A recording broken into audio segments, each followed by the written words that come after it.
Yo, what's the name of the podcast? Trash Talk Experience. I bet. Welcome to the Trash Talk Experience.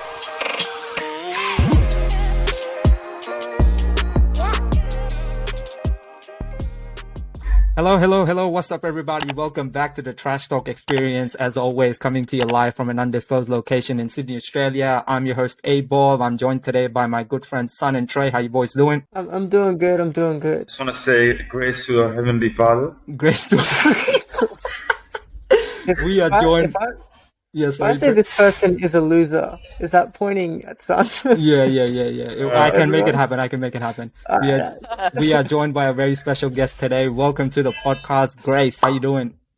Hello, I'm doing really well. Okay. Thank you very much. Not a problem. Thanks for having me. Before we get into like pleasantries and stuff like that, I wanted to ask you a question. Do you take warm or cold showers in the morning? Is this a question for everyone? No, just for you. Okay. I don't take showers in the morning. You've ruined it, Dave. What the heck is this? When do you take a shower then? I take showers at night. I mean, I don't if I have to, but I rarely ever do. I don't shower in the morning either. Like, it's either afternoon, if it's like a weekend or something, or evening or night. Okay, that's weird. Because I shower twice a day. I can't start my day without showering. So I get out of bed, go straight into the shower. And then... Is that to wake you up? Yeah, just cold shower to wake me up. Wow. Yeah, even in winter. Impressive. Why do you always ask this random question about shower? It's not become random like anymore, a staple for us. Like, we always ask shower questions for some reason. Abob just tries to flex that he showers twice a day and has cold showers. I mean, that's pretty impressive. Like, cold showers, 2 showers a day. That's a lot of cleanliness. Well, thank you. Thank you very much. I'm a clean guy. Anyway, we probably should... introduce you a little bit further. So you're not some random we've dragged out of the street to have on the podcast. You're a good friend of Trey's. I wanted to ask, how do you know Trey? And how did this friendship come about? Okay. Well, I know Trey from way back, I would say. We know each other from primary school. And if Trey's okay with it, I'm going to tell the story of our meeting, our origin. I don't remember this. Is this bad? Should I be worried? I wouldn't say it's bad, but I would say I just want to give you context that All right. It's weird, but we were children. Okay, well, pretty much, I don't know if this is relatable in any way, but me and 2 other females in our year, and probably the whole year, had a crush on Trey and his brother. And weirdly enough, I don't know how this happened, but we became really good friends, me and the females. And then we formed our own little group. And that's how we know Trey. Like, we literally bonded because we had a shared attraction to them. So this is like when we were really, really young. This is amazing. I never knew this. Yeah, unfortunately, somehow through high school, all that attraction, or attractiveness rather, was lost. Oh, no. It was the complete opposite. It must be the hair. Once Maybe. the hair started going... Yeah. It's when you started becoming bald that we were like, no. Can we stop the hair loss slander? I'm losing mine too, so I never... Okay. I think I know Grace, but it could be some other Grace. Aziz Ansari, Sydney Opera House. Were you there or was someone else? Say what? Aziz Ansari, the comedian, Sydney Opera House. Oh, yes. Were you the same? Okay. I was there, yes. Wait, but I didn't go with anyone. Oh, so you both met as well? Because I was with because I was there and I think I met you or someone else named Grace, let's say, and you knew. I was just combining 1 + 1 just now. Wait, was he? He wasn't there. Oh, okay. Sure thing. So how did you? Same. Oh. Bro, my memory is. Bro, your memory is weird, bro. You might have just imagined part this Asian, happening. bro. Anyway, so Grace, like, what do you get up to normally? Like, are you into anything exciting? What are your hobbies? I really like bouldering, like rock climbing. Mm-hmm. I got into it maybe 2 years ago, and now I make bouldering videos on YouTube. Okay. And actually, I can't do that now. I mean, now because we're not climbing because it's COVID times. Mm-hmm. But before COVID, yeah, I was doing a lot of that, and then making YouTube videos of all the experiences that I had in bouldering. Yeah. It's actually really interesting because I remember, because I used to tag along with Grace to go bouldering, and I'll still hit her up on the occasional 6-monthly bouldering experience I go on. And I remember the first wave of COVID, or when COVID first started, I think bouldering gyms were still open, right? Mm-hmm. And in my head, I was like, okay, we'll go after COVID. Like, I don't want to, it's really dangerous because everyone's touching the same rock or boulder or whatever. Yeah. And then I think you had told me they mix hand sanitizer with the chalk or something. Yeah.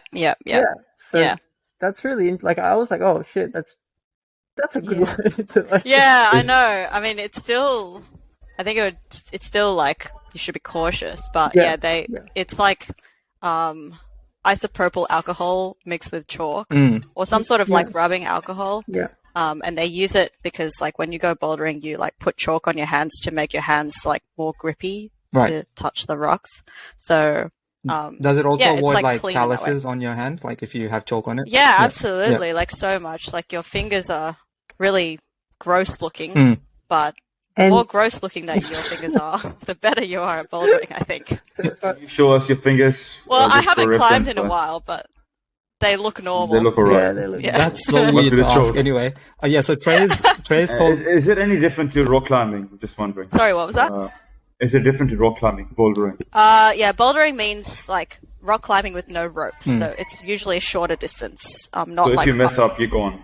Okay, no. Well, you're not gone because you're falling like a shorter distance. You're less likely to be gone. But in rock climbing, there is like ropes as well. So it's easier than rock climbing per se. Depends on your like sense of Because- fear. Anyway, so yeah, Trey has told us a lot about your bouldering and cheerleading adventures. So we're going to come back to that a little bit later down the line. Whenever a guest comes on, we ask them to come along with The main question, what is your thoughts on Afghanistan situation? No, right don't now? bother What's asking happening? that. That's not a question we want you to answer. We ask people if they have like an unpopular opinion that they share. If you don't have one, Sun has one that he wanted to share, but if you had one, please go ahead. Oh, no. Okay, I'll share mine, and I'd love to hear Sun's one after. So, I don't know if this is a super unpopular opinion, but I prefer to have phone calls over text messages, especially with the closer I am to somebody, I prefer them to call me rather than text. But I think that's like a stereotype that people in our generation are like, we hate phone calls and they give us anxiety. I don't know what you guys think about that. I think I much prefer texting if it's with like work or a company or something, or like a service. I much prefer to call. But definitely with like friends and stuff, texting is so much easier. I find. Because we get on Zoom calls and stuff like that, like every now and then. And once I see their face, I'm like, why did I bother joining this call? So I much prefer texting my friends. I'm like, yeah, I regret coming on this Zoom call. I feel like I like it because you can have the conversation so much quicker. Like in my professional experience and also in my like close friends experience, that's why I really like it. And even when I'm calling someone new, I would much rather like not try to interpret what they're saying over text. Like, the verbal and like visual cues that you get from, or at least their voice. Yeah. You can't like get that. So in a lot of my work experiences, it's been like, I think they mean that in a nice way, but they could also mean that in a really mean way, like based on what I think. So I'm like, I'm just going to call them. We've emailed like 20 times. Because I have this thing I was going to quickly mention. I have like two alter egos. One is called Chat Bob and one is normal Abob. The way I chat on, Facebook and stuff, I use a lot of like slang, like man's, what's been happening, fam, all that. Yeah. But when I talk normally, I just talk like I am at the moment. So people are like, what the hell's wrong with you when you chat and when you come and normally chat? So yeah, I have those two alter egos. Anyway, Sun, you wanted to share your unpopular opinion. This doesn't make any sense to me. So Grace, Trey, help us out. Understand it. He shared it with me previously. This was not planned. I don't know which one. The 24 hours that he was telling me about. Yo, Well, how okay, many now I forgot. unpopular opinions you got? So we were meant to come up with a topic for this particular podcast, Yeah. and we had no idea until Wednesday You night. had no I idea. was in Macca's. I had ideas. He had ideas, but I didn't know of any ideas. So I was in Macca's, and I had to come up with the idea.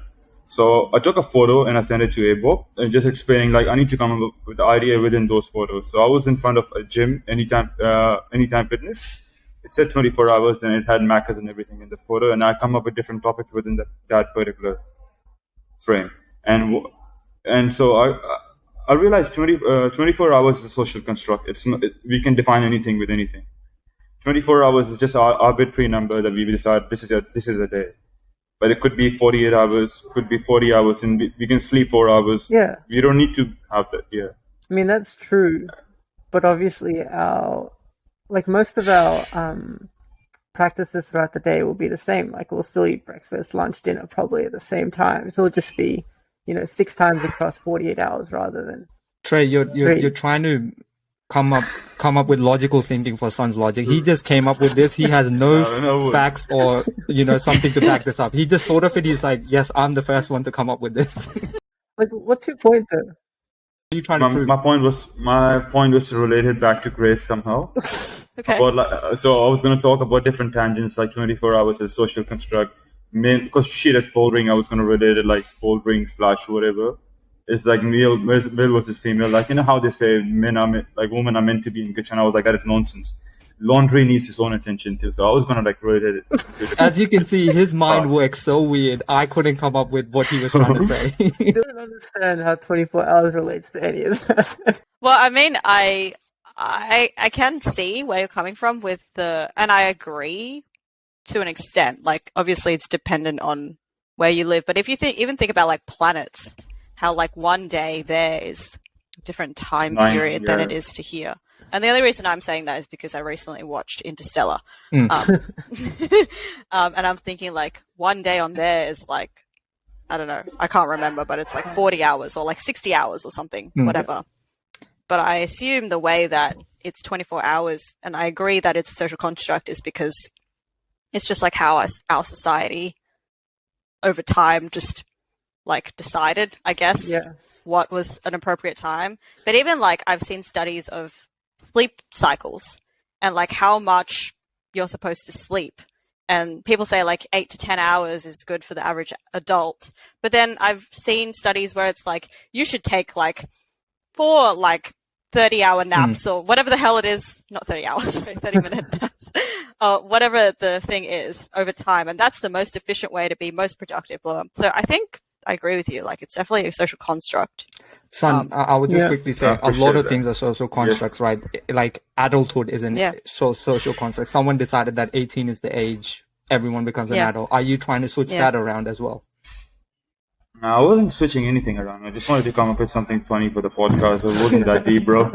Well, think about it a little bit more. Maybe we revisit this 24-hour thing sometime down the line. If I was thinking about that much, then I would not be sitting here right now. Fair enough. Anyway, so we're going to take a little bit of break, come back with Grace, and we're going to start talking about your hobbies, especially bouldering. I have a lot of questions to ask to begin with. Okay, all exciting. All right. We'll be back. Peace.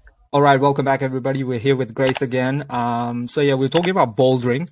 What got you into bouldering to begin with? Well, it was actually, I don't know your perception of bouldering in general, but it used to be like at those rock climbing things where you go as a kid, like birthday parties. And then after high school finished, my friends just dragged me there. And there are a few people who were kind of really into it. And I was like, oh, this is fun. Like, it's like a adult playground sort of thing. And then I just like did it once and then I forgot about it. But then I don't know, for some reason, my group just kept dragging me out to do it. And then we slowly got addicted to it. But we first did like top roping, which is like the one with the rope. And you have someone at the bottom, like belaying you, like not pulling, but like holding you in place. And then we did that a lot until the downstairs area of our climbing gym opened up a bouldering section, and then we decided to try it. And then once I got rid of the ropes, I couldn't like go back, and now I love bouldering. Right. And so you're forgetting about the benefits that come along with it. Like, Grace is jacked now. Like she's jacked. Okay. Not right now because I haven't been able to climb, but yes, I've definitely gotten a lot of health benefits from it. So Do you reckon Okay. would definitely is it a gym recommend. replacement or is it not equally good? I would say, okay, sorry if this is controversial, but I would say it's better than the gym just because for me, bouldering is like solving a problem on the wall. Like it's not repetitive in the way that every time you try to do a bouldering problem, you have to figure out how to get there, and it's specific to every person's own strengths and abilities. So it doesn't matter whether you're tall, short, like already have like whatever build. What you if can you're find chubby? advantages. You can't lift your own bed up, can't you? Like if you're fat. Well, Yeah. if you care about it enough, I suppose like it's more interesting to me to like get to the top, and like it works my mind as well because it's not like a repetitive exercise where I'm like I'm going to do this bicep curl or whatever.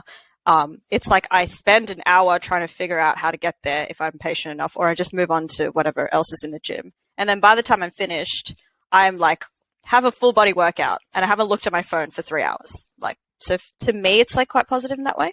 And like It's the closest activity I think that requires both physical ability and like problem solving skills. Like you do sports and stuff like that, you're competing against another person, but with this, like you're actually problem solving. Like, what's the best way to get up to this point? Yeah. And there's all those scales that come with it. Like this is a certain difficulty, that's a certain difficulty. Yeah, So yeah, yeah. I think it's one of those activities that requires both utilizing your brain as well as physical abilities at the same time. And Yeah. like when I used to go bouldering with Grace, I was like all brawns and like she would be the brains behind me. She would tell me like, oh, you know, put your right foot there, blah blah blah, and I'd be like, oh, yep, okay.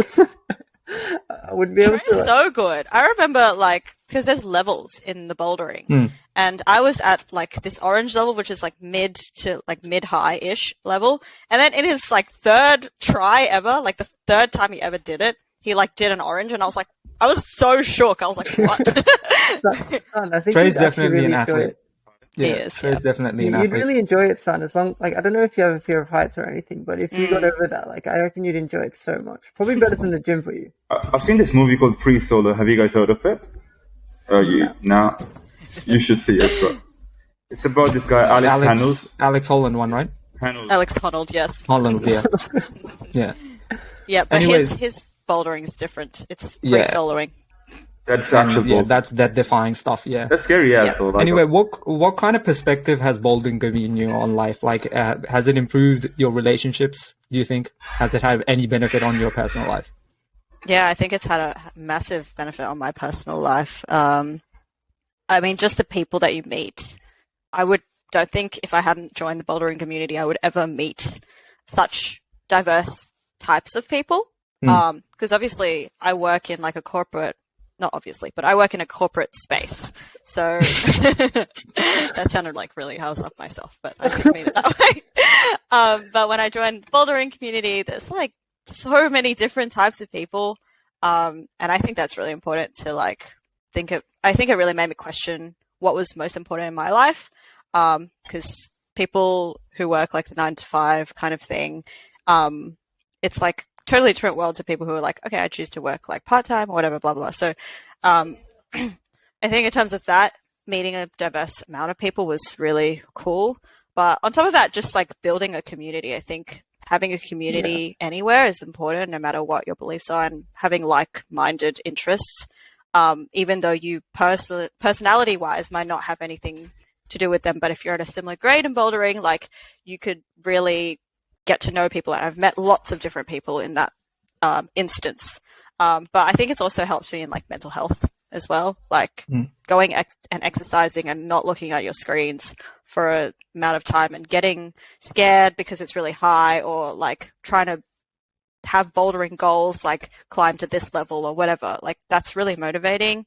One of the tips DJ from the previous podcast had told me once was he had he's doing his PhD, and so he always found it difficult to manage his time. So I asked him like, oh, you know, how do you fit like friends and everything with all your other commitments? Like, how do you balance social life, work and everything? And he told me like he used to always do physical stuff with friends, so it becomes a social and physical thing. And that way it's so much easier to manage his time. And funnily enough, he doesn't boulder, but he rock climbs.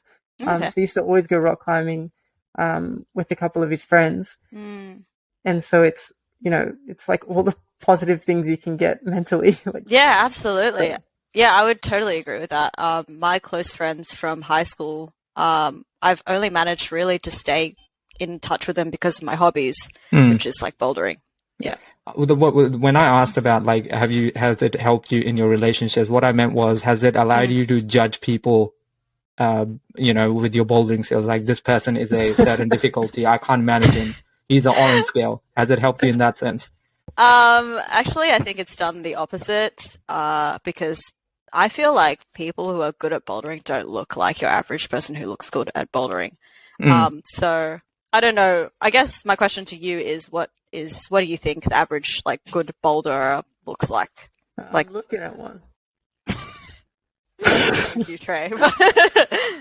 But do you have like an image in your mind of like, they're really image, jacked? but it's obviously changed by looking at yourself. So I'm gonna take my image back now. But I was gonna imagine big forearms, strong guy. But yeah, I'll take it back now. Yeah, I have no image. I mean, you're half right. I think like one thing that I see a lot at the gyms now, well, not now, but in my time there, it's just been like, this is really mean. I don't mean to say it in a mean way, but there's like people who look really, really, really jacked, and they're like, you can tell like they're so strong, but then when you see them on the wall and they're not like doing as well as you think they're doing, you're like, like that's weird, because normally I guess the stereotypical fitness, like image of fitness, is someone who looks like that. Yeah. So I think that really is surprising. And so many people who look like me or even smaller, and they're like really good, it's like almost surprising when you see that, because it's not like your stereotypical image of what fitness looks like. We need to go to bouldering gym, because like Son's ego needs to take a hit. He's just up himself. I've been Like, I rock want him to climbing. be humbled a bit. It's really humbling, because like I thought when I used to go gym, I was kind of strong, but then when I go rock climbing, I was struggling with my own body weight, which was like. But it's different though. It is different. I was probably at my peak physically when I went to bouldering with Grace, and she was like she was easily like smashing me and everything. Like, and it's funny, like you see a lot of people who you wouldn't expect to be good at bouldering. She's sponsoring this episode right now. I hope to see someone. But I mean, in saying that, that's completely different, because like when you go to the gym, you might be trying to, whatever it may be for you, like a physical strength that you're trying to build, or like what your body looks like or something, like you build that quite specifically. I think with bouldering, it's less so about that. It's just more like, well, at least in my journey, it's been like, I don't really care what I look like. I just want to be fit, and I want to do bouldering because it's fun. But for other people, their goals might be, I want to look this way, or like I want to meet this health something. So I think the gym is good in that way, because you can really control or like segment which parts that you want to. And like, gym is one of those things you can go change. 5 days a week or 4 days a week. Bouldering, I'm guessing, would be 2 days a week maximum. If you're working 9 to 5, that is. Yeah, well, for me personally, like I go weekends or after work, and the gym closes at 10 to 11 o'clock, so That's it's pretty surprising. good in that sense. Yeah, but it is definitely like, yeah, gym can be like a quick thing. I mean, bouldering can be as well, but it depends on how close you live to the places as well. Yeah. So Trey also mentioned you did cheerleading in university. I know we've just met, so I hope you don't take this the wrong way. What is the point of cheerleading? That's a very interesting question. Well, I think it's just another type of sport, and I think this is something that might be a common misconception. Like, I think maybe in history, cheerleading was supposed to be like, your stereotypical, like, oh my god, like go this random football people, like, or whatever. But when I did cheerleading, it was like competitive cheerleading, which is like you do like athletic routines, and then you verse like other teams that do that. So the point of that was really, it's kind of like it's when you mix like gymnastics and aerobics and dance together. I think that would be like similar to cheerleading. So like when you see that in the Olympics, like people competing, doing those flips and blah, blah, blah, it's kind of like that, but it's just like different, I suppose. Right. How do you decide who goes on top of like Usually, a pyramid or whatever? Usually it would be like, so like there's three or four different types of people. So there's flyers, which is the people who go on the top. They're usually shorter and smaller because they need to like be able to be thrown, and they like, so the lighter the better, but shorter because if you're too tall, like there's too much to catch and it's like kind of annoying. Isn't that discrimination based on weight then? Well, I suppose in that way, yes, but I feel like there is a role for every type of body in the cheerleading team. So like the next one is for a taller person. That's called the back spot. So that's a person who controls like the person on top, like make sure that they're not like bending too far. Because what happens is like they'll hold your feet, like two people will hold your feet, and a person in the back will like control like your like direction, I suppose, and make sure you don't fall off. So that's like for tall people. And then there's the bases, which are like usually like everyone else who's not too short and small and not too tall. So what made you get into cheerleading? I tried to join the dance team of my university and I wasn't good enough. And I was really sad about that. But then my friend who was in the cheerleading team was dragged me into a cheerleading thing. And she was like, I'm leaving, so you have to join. And that's how I joined. So it wasn't really something I planned at all. And yeah, we talked about this earlier as well. So you're into YouTube as well. So you took your bouldering passion. You just didn't stick to like, just doing it and getting better at it. You put it on YouTube. You have a YouTube channel. Are you? Do you want to share it, or you don't want us to say it? Yeah, sure. I'd love to share it. It's something that I started like a year ago, and it was during COVID where I was doing my job, but I wasn't finding enough creative like freedom in it, I suppose. And I've always been interested in video editing, and I was like, why not give it a try? It might fail, but whatever. So throughout my bouldering like journey, I've always filmed my climbs, not to show other people per se, but just to see like how far I've come. And I was like, maybe I could make something out of this. So I just started making videos, and it's been pretty good ever since, but obviously like now I can't do much. And you've released a couple of videos around gaming as well, right? I've only released one. Okay. It was Valorant and Among Us. We played Among Us a couple of times, yeah. Yeah, I'm not a big fan of Among Us. I think it makes me very triggered. Judgy of people. I can't trust people when I play that game. Yeah. Like, I can see why people don't trust me either, because I play mind games with people and they're like, bro, I don't know if you're lying to me right now. Yeah. It's like, I feel like my personality is not like that, but games like Mafia or like Werewolf or something like that, those games where you're like trying to trick your teammates. Usually I'm playing with my friends and I'm like, why are you lying to me right now? With content creation in general, like I struggle with it. Like, do you have like your bouldering friends? Like, they probably help you out. Like, you can't be on your own. You need help sometimes filming things and stuff like that. Do you have that kind of support around you when you normally film? Yeah, I think that's quite specific. Yeah, I think for me, my friends, I have two really close friends who I've known since high school. Who are really supportive of me. So I'm really lucky when we climb together, they kind of know. I'll be like, can you film this? If they are. But a lot of the times I might just do my own setup. I'll put the camera like down somewhere and just film. And how often do you get people just walking right through the middle? Very often. So I do try my best to film like really, really late at night when there's no one there, or like really early in the morning, which I don't really like because... I wish I had that. Like these guys, not to crap on them, but like these guys have no creative skills at all. Like I asked them to edit something. They're like, what do we do? Where do we start? Can you share something? I'm like, I might as well just do it but myself. It's very hard to execute, set up time for it. Like, yeah, definitely. As you always say, son, if you wanted to do it, you'll find a way. Honestly, I don't want anything, man. If you put it this way, like legit, don't want to do anything. Son just wants to find out why 24 hours is our construct. True. He's too busy looking for that. So I wanted to move on to this one thing. This is something Son's like, very passionate about as well. And I hope again you don't take this the wrong way, Grace.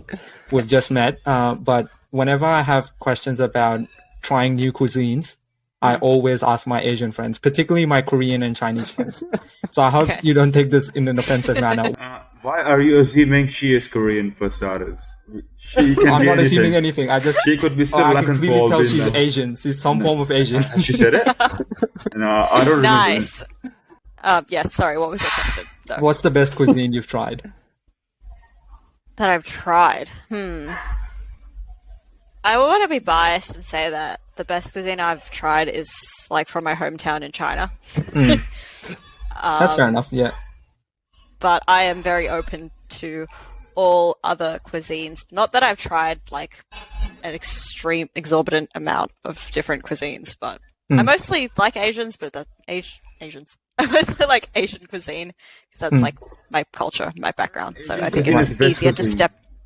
There's a saying, I reckon Asian cuisine is the best cuisine. There's a saying in my language, you are what you eat. Since eating Labradors and Golden Retrievers, I've become more loving and more caring. So I guess like you can say I'm being more loving and caring because of... Anyways. Don't listen to this guy, please. Oh my god. Okay, objectively speaking, what's the worst cuisine then? I don't think there's anything that I have been like, this is like I would never eat it, but I guess like, this is very specific, but in Japanese cuisine, they have like raw chicken as one of their like things, and that's something that I would like never try. I'm sorry, even if it's super clean, but I'm like, How that did just... you serve this? What kind of dish is raw chicken served? Like sushi or... I think it's like sashimi. You know how like when you have salmon or whatever, like they have it, but they also have like the raw chicken version. So chat, like how... Raw chicken, yeah. But they say it's like really clean. Obviously, like it's totally okay to eat. I've never heard about that. I didn't know that was a thing. I think it's wow. in Japan. Like I didn't bother looking for it when I was in Japan, but Yeah. A random tangent. I remember watching a TV show called Wife Swap or something like that. Yep. I don't know if you guys know about it. Yeah. Basically, they swap the wives of a family swap into the other family for like a week or something, right? Mm-hmm. And there was this family that only ate raw stuff. Mm. And so when the new wife came, she's like, no, you guys have to try cooked things. And obviously the first time they had a cooked meal, yeah. they like full threw up and everything because they weren't used to it. But it was wild to me. Like they were eating like raw meat and like, I was like, how did this happen? That's For me, really interesting. Yeah, for me, like I went to the Philippines for 2 months, and not to offend any of my Filipino friends, the food in the city sucks over there. It's when you go outside into the outskirts of the city, regions like outside of the city area, so outside of Makati and basically Quezon City and Manila, those are the best places to eat, because in the city they eat like, pig feet, and it's a lot of Americanized, just like Asian meals. Okay. And their McDonald's over there, Jollibee, is like the worst thing I've ever tried. So yeah, everything outside of that is So your perfect. upbringing comes in, like, because growing up as Muslim, I used to hate bacon. Like, because obviously I used to be repulsed by the smell of it, but now once I had crispy bacon, I was like, yo, this is so good. Yeah, after that, it's like my mom's like, yo, you can't eat this. I'm like, you should try it before you knock it off. Like, Oh my god. Well, I mean, I don't know your experience of bacon, but when I went to America, the bacon is just so bad there compared to what I've had in Australia. Not that I eat bacon that a lot, but yeah, just my 2 cents into that conversation. Is it just deep fried? Is that the issue? Or It's so, yeah, I don't think it's deep fried. It's just has no, it's fried to a crisp so that it's like a crispy kind of bacon. Like the whole thing's crispy. do you think Asian cuisine is judged by Westerners because we sort of eat things out of the standard, which Western culture doesn't? Can you elaborate on what you mean by that? Sun might be able to. I don't want to touch on that. This is actually a question for me, because in Pakistan, my all-time favorite dish is this dish called karakat, and it's a Pakistani dish. They put goat testicles, goat heart, goat brain, and livers, I think, and they mince it up with ginger, garlic, tomatoes, and that is literally my favorite thing I eat. Western people, obviously, if I told them, like, they have ingredients, but then they would be, like, repulsed by it. When I was in China, in Wuhan, I used to have bad soup, best thing ever. However, white people would be like, yo, this is chat. Obviously, they have their own delicacies, like random stuff, like... Yep. So I'm just wondering if you reckon bad soup wasn't as bad as this from your experience? Sorry, can you repeat that? From your experience, you reckon bad soup is judged incorrectly? It's actually a very nice dish. I think yes, because this is gonna go a bit deep, but like if you think about our history and like the world's history and like white colonization over the parts that they have colonized, or if they've risen to power over the time of history, we still have this lens that white power is unconsciously at the top. And whether you personally agree with that or not is obviously your own opinion. But I think that plays a big part in perception, especially now we currently live in Australia, a westernized society. So obviously that white perception is going to be at the top. I agree with you that unless you grew up with that kind of culture and you open yourself to diverse experiences, you're not gonna you're gonna obviously be like, that's gross. And that applies for any culture. It doesn't have to be white, but I think because it's the dominant culture here, it's the perception that it's bad because that is gross, because I haven't eaten that growing up. It's just a foreign practice to a foreign person, so it's automatically assume that it's weird or yeah. And I completely agree and understand. I think I would say probably the worst cuisine in my opinion is white cuisine. I'm really sorry, but it's really boring. The lack of spices or anything. Exactly. The thing is, what is white cuisine? This is always perplexing because when you were mentioning you had a cuisine, I was going to say, what is Australian cuisine? I couldn't even put it down. If you were to say steak and meat pies, I love them, so I can't say they're bad. It's a snag at Bunnings. Bro, I would say that those kind of things, they taste fine. I do like it, I don't hate it, but I'm just it's not that exciting to me. It depends on what you put in. I wouldn't eat it every day. No, not every day, but if you put mustard, ketchup, barbecue sauce, caramelized onions, it's a decent. It's a decent combo. Anything with white in front of it, so white bread, white vinegar, anything with white in front of it, that's white cuisine. Okay, right. Anyway, we're going to take a little bit of break. Hopefully, Grace, you're not creeped out by the questions that were asked so far. We're going to come back and we're going to end. This is third segment. No, this is... you can't count, clearly. This is the second segment. We're going to be back and finish up this podcast. Peace. Sounds good. All right, welcome back, everybody, to the final segment. So we actually didn't know this, but Grace has kindly come with her own questions. Go ahead, Grace. What's the first one? Okay. The first question has been... Also, these questions have been taken from a game that I like to play, so let you guys know that.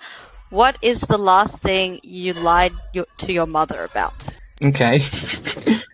Son, you lied to your mom a lot. You go first. So yesterday, my mom around 7 p.m. says, "Hey, it's an everyday game for me. Have you prayed yet?" I was like, "Yo, no worries, I'll pray in a second." Went to my room, took the praying thing, the mat thing, just put it up, and then come back outside room after 7 or 8 minutes, and she was like, "Why is it in the wrong direction?" when she walked past my room. God. Do you know the concept of prayer mats and stuff? Not very well. Feel free to explain it to me. So we have this mat which faces, which is meant to face towards Kaaba or Mecca, Saudi Arabia. So we pray in that direction. My mom was insisting on me in praying, and I was kind of lazy, so I was just no worries. I took the prayer mat in my room, I set it up, and then I took I was on my phone for a bit, read it, browsing a bit, come back outside room, everything's normal. She was like, "Have you prayed up?" I said, "No worries, I prayed." Then she walks past my room and she says, "Why is the prayer mat in the wrong direction?" Oh my God, no. And do you have to pack it up every time? I should have done that. I would have gotten away, but you meant to pack it up. Yeah. Oh no. I don't lie that much, nor do I talk to my mum that much, to be honest. But it's probably anything new, and I just nah, not really. I'm not in the mood to conversate, so... That's very I'm same as Trey. My mom and my grandmother are the two people I don't like lying to. It's not like I'm saying I don't lie to other people, but my mom and grandmother, I don't lie to them about anything. So the last time I probably lied to my mom was just my last year in uni. She used to be like, "Oh, did you attend your lecture? How did it go?" And I used to not attend any of the lectures. I was like, "Yeah, it was good. It was fun. I met a few people." I would say that I'm pretty close with my mom, so it kind of slips out the truth. But I can remember I used to lie about this is terrible, but I used to take money from my parents' wallets when I was younger to buy stuff from the canteen. Everyone's done that. That was probably the only significant lie. Was this primary school days or high school days? Yeah, primary school days. I know, it was terrible. So all those canteen money she had. My whole perception of Grace has just changed. Yeah, it's changed. Yeah. I know. I'm sorry. What about the second question you had for us, Grace? So the second question is, have you changed your mind about anything recently? Okay. Okay, so me and Sun were playing Warzone with a common friend of ours, Xiao. And Sun asked him, Xiao said, like, oh, I'm meditating, so I'll be a couple of minutes. And then Sun was like, bro, who the hell does meditation? You're the second person that's told me. So the explanation Xiao gave to us, have you changed your mind about meditating, Sun? What is meditation? This is still confusing. Like, is it just listening to your own thoughts and never do that? Like, what exactly is meditation? I mean, I meditate, but I don't do it like on a daily basis. But to me, meditation is sitting with your thoughts and not letting them consume you, even if it is like very. So you're actively listening to your thoughts.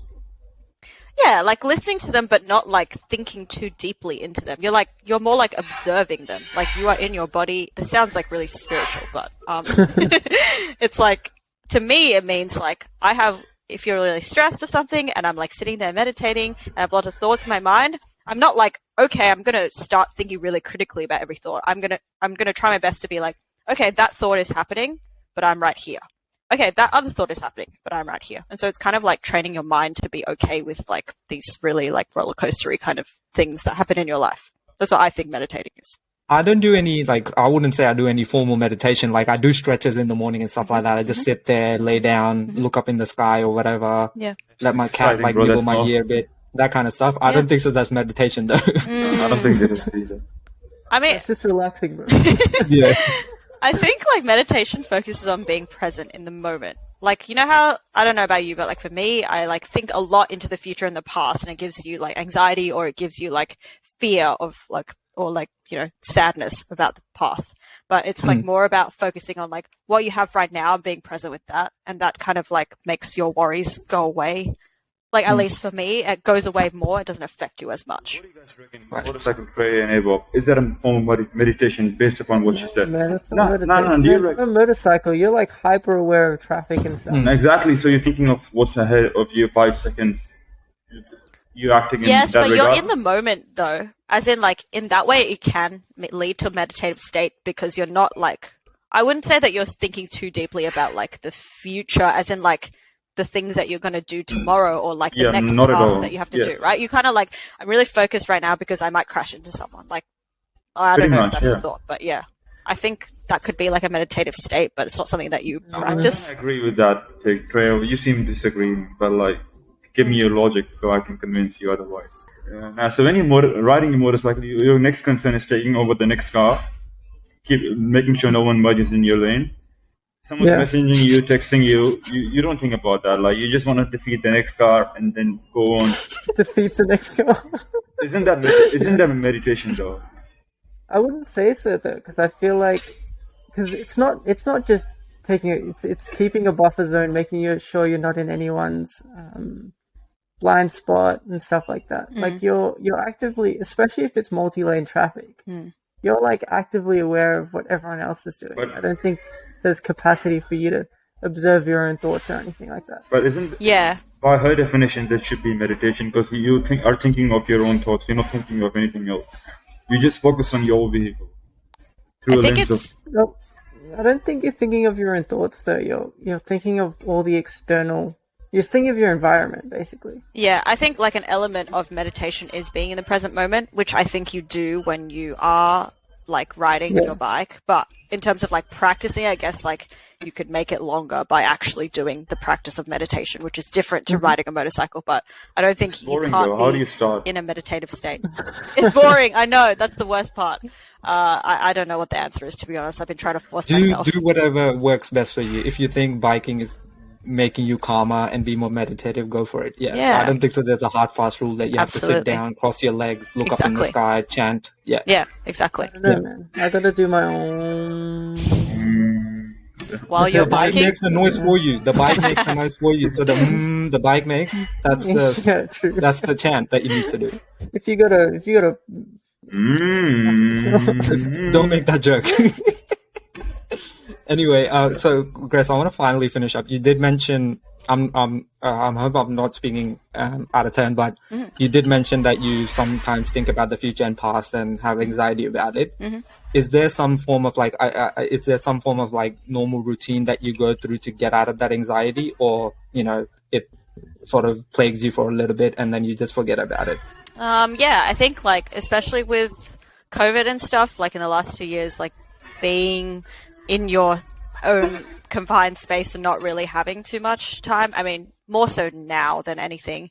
I have been like pretty reflective about like what's best for me in terms of making me happy, and like I guess like acceptance of like your situation is what I found most important for me, and like trying my best to be happy out of that, because knowing that like life is full of ups and downs to me is really important, and accepting that, not being like trying to just push my problems away. Like acceptance, like that's something that I've tried to do, and in terms of like self-care, how to like re-regulate myself, because my personality I feel like is quite reactive to many things. So if something bad happens to me, I'm going to be like, oh my god, like that's just like how I am. So like not everyone's like that obviously, but for me, like things that help me are like doing meditation, like some sort of self-care, whether it be meditation or like journaling. I know it sounds like really wishy-washy, and I don't know. No, I do it as well. Yeah. These guys laugh at me. Like I see a therapist, and then Sun was like, "Bro, what's this silly hobby you've picked up?"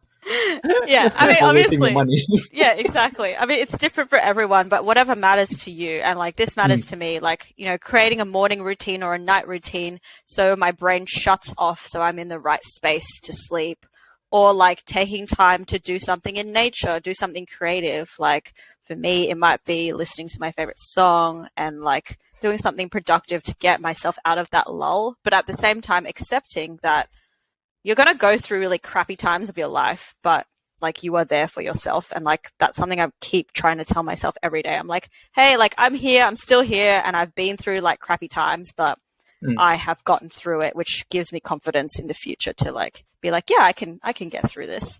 And that's something that I struggled with in the past, but like, you just still kind of like fake it till you make it and keep telling yourself. That's what I've been doing. That's an amazing note to end on. I wanted to thank you, Grace, for coming on today. Sorry for wasting your time on a Sunday afternoon when the weather's great. I hope you didn't get creeped out by 3 masked people. No, this is great. I love talking to masked people. That sounds weird, but you know what I mean. Quickly, I wanted to plug your YouTube channel in. So it's called Grace Doing Things. Is that correct? That's correct. Okay. That's me. Okay. Thank you so much. Go check out Grace. Yeah, she does amazing work. I'm going to pick up some of your content creating skills and then try to incorporate it into the podcast. But yeah, thank you guys as always. Check us out on YouTube, Spotify, Google Podcasts, Apple Podcasts, and follow us on our Instagram at TrashTalkEXP. Thank you for listening. Thank you again, Grace, for being on. Peace. Thank you so much. Ni hao. Bye. So lovely to see you guys.